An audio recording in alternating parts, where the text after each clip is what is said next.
r/Nosleep, posted by Reddit user luckieslin. My family just moved into a new house. We found a strange set of rules to follow. I stood in shock facing the creature. I watched it and watched it watch me back. The same look I was so familiar with. A look of no soul and many souls. The eye didn't move. It just stared at me. Interested in me. I was curious too, but not in a good way. Chills ran down my spine and I didn't move. It was almost like I had forgotten how to move. This creature, this monster, had a certain flair.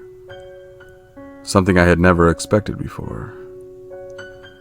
I was banned by his look. Then, suddenly, the eye blinked, and in that very short glimpse, suddenly everything came back to me. I realized where I was standing and what I was facing. Eventually, my fight or flight instinct kicked in. This thing was taller than me, almost reaching the kitchen light, way up on the ceiling. And it definitely was stronger too, so it was the flight reflex that caused me to turn around, not knowing where I was going except away from the bodies in the freezer, the creature in the mirror, and also the monster that would haunt me in my dreams from now on. As I was running through the house, heading for the main door, I could hear it following me. It made big steps, slightly shaking the floor, and that sound it made, it was a crazy mix. A mix of dread, despair, and devastating anger. Like 1,000 souls crying for help, and hunting me like a wild animal in the same moment. I heard it catch up to me. My body was filled with adrenaline. When I finally reached the door, I pulled it open quickly, and sort of fell out onto the ground. With my right foot, I kicked the door and closed it. I stood up as fast as I could and prepared to run again, but it didn't seem to follow me. Apparently, the door was the edge of its universe. The growling and mix of sound ended too. But I didn't want to enter the house again. I knew it was waiting for me. "Don't be afraid, Adam," a calm voice said from behind me. I immediately turned around, now facing a man dressed in a suit, made of black tweed and a long coat. He was wearing a hat too. The man looked like he was in his late 40s, and he seemed so calm and relaxed that I was confused for a moment. "Who are you?" I asked, as I got my mind together. "That doesn't matter, Adam," he responded. Why do you know my name?" "I know a lot of things, Adam. Some people would even describe me as omniscient." "See, Adam, why don't you sit down with me?" He sat down on the curbstone by the street. I approached him, but didn't sit next to him. He was like the exact opposite of the creature hunting me. So nice, so calm, so polite. "Adam," he began talking again. "You see, the monster that is after you is equally afraid as you. They don't know what to do. They are captured and believe they will never ever be able to escape. And so, they want more to be with them, to spend eternity together, to suffer together." "They?" I asked him. "Who is this thing?" The man smiled at me.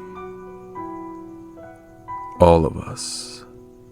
And none of us." "I don't understand," I replied. "You don't need to understand. There are a lot of things in this world that you don't understand. But you also don't have to be afraid. What is your biggest fear? Probably death. Well, not death itself, but the uncertainty of what comes after it. And I understand you. Who knows what comes after death, He gave me a thinking look, raising his eyebrow. And then he smiled again. Probably. But what does that have to do with this creature? Nothing and everything. But I turned around to watch the house again. It was exactly how I left it. But what is the... As I turned around again, the man was gone. No trace of him. Nothing. I was as confused as ever before in my life. My mind was crashing. It was like one of those data mosh memes, but it's not as fun as you experience it yourself. The burn in your brain, the stinging in both temples, and cold sweat covering your entire body.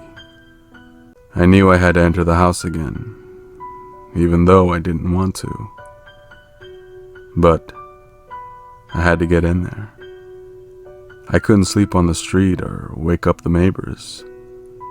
Besides that, my parents would be back, wondering how me and my brother were doing. My brother. I tore open the door once again and had a quick look inside. No monster, just the usual home. I slowly went back inside, still anxious, but also worrying about Jacob. As I came into the kitchen, there was still no sight of the glass I heard breaking before. It was perfectly silent and clean. I went upstairs fast and opened the door of my brother's room. He was asleep. His sleep seemed pretty tight. I didn't want to bother him, so I went into my room to calm down. I closed the door and switched the light on. There were only a few steps to my bed, but I didn't make it. As I was halfway there, I heard the growling again, now coming from directly behind me, just inches away. I knew what it was, and I also knew I couldn't escape. And the creature knew it too. It was standing right between me and the door. So, I turned around. I felt like I could see a hint of satisfaction in its blank pale eye that was just watching me like before.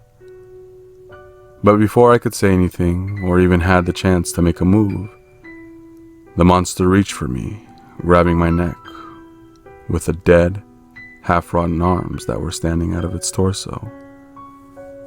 It choked me now.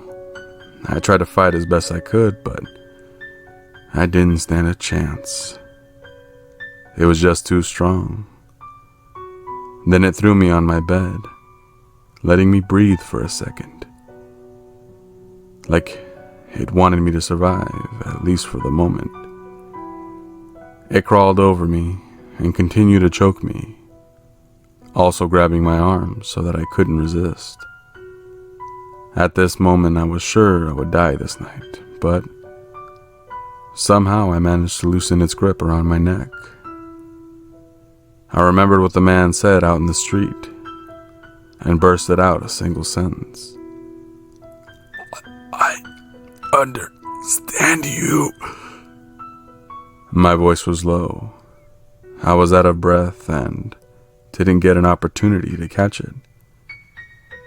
The creature seemed even more furious now. It choked me even harder and let out a loud, demonic roar. The sound was deep, but I could comprehend what it was saying. Liar. How was it even able to speak? It had no mouth. Over and over again, the monster would yell liar at me, angry and whimpering at the same time while choking me harder than ever before. At this moment, I was entirely sure there was no hope left, but then I heard a sound of the front door in our house open, and the creature letting out a penetrating deep screech. The last thing I heard before passing out. I woke up in a hospital. It was a fresh morning, and I witnessed birds chirp through the open window. Mom was sitting by my bed. I could tell she hadn't slept since I had been brought here. I felt relieved as never before in my life. I had not died, and that was the only thing that mattered. The next days went by pretty fast. The doctors were still concerned and had no way to explain my physical condition. Besides the obvious marks on my neck, I also had frostbite all over my body. I didn't realize them myself until the doctors pointed it out, and had also no way of explaining how I got them, except from the attack. But in the moment, I didn't feel anything. There are still a lot of things I think about in my free second. My experiences in the horror house, the monster itself, but also the strange, polite man I met on the street. I will be released from the hospital tomorrow, and one thing is sure. I won't go back into that house ever again. I also talked that out with my parents. I'll move to Zoe and back to my old hometown. As far as I know, Dad had already made plans to sell the house, and of course, he would leave a note of rules for the next owner.